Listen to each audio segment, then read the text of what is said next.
Today, we are going to talk about something called macro counting, which is a diet lifestyle tool. I had the privilege of coming across this style of living 6 years ago after I had had my daughter, my last child, and had gained a lot of weight. And I, up to that point, had found myself on just the hamster wheel of diet culture. And if you're anything like me, you might relate to that. We've all tried keto, low carb, paleo. I even tried the vegan diet. And I found myself exhausted with these diets. And what these diets have in common is their restrictive nature. So, macro counting, macro is simply short for macronutrient. And each food that we eat is comprised of macronutrients. And there are three of them.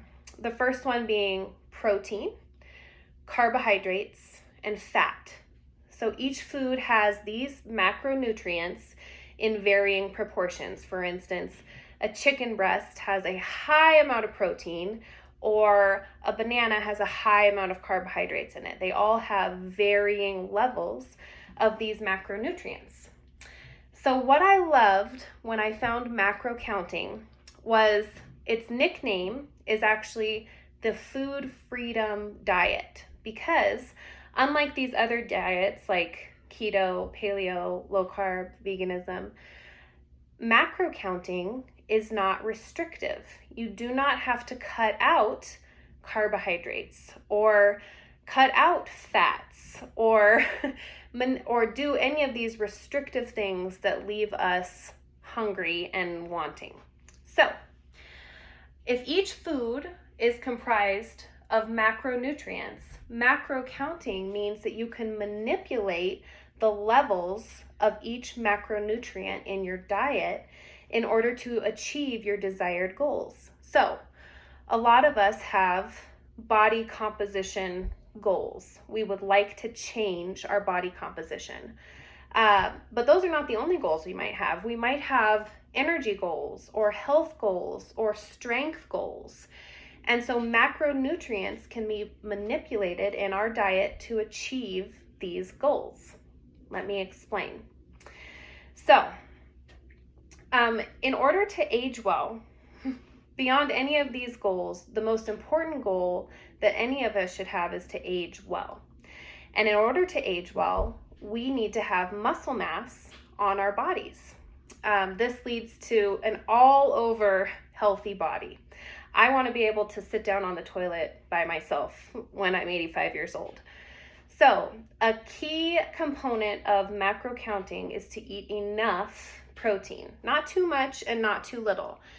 The rule of thumb is that you want to be eating 1 gram of protein per pound of body weight. So say I'm 150 pounds, I'm going to be eating 150 grams of protein every day.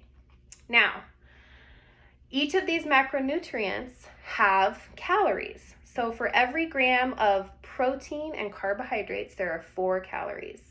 For every gram of fat, there are 7 calories.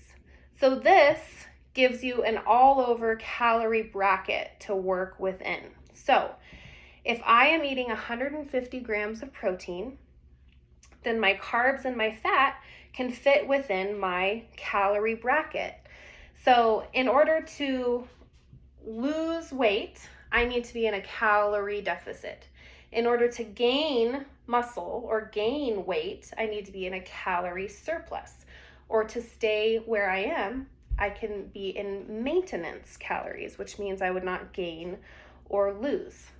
So a helpful tool in calculating your calories is literally going online and looking up a total daily energy expenditure calculator, just with a simple Google search. And you would put in your weight, your height, your age, and your activity level, and it will calculate for you the calories that you need to be eating for whatever your desired goal is.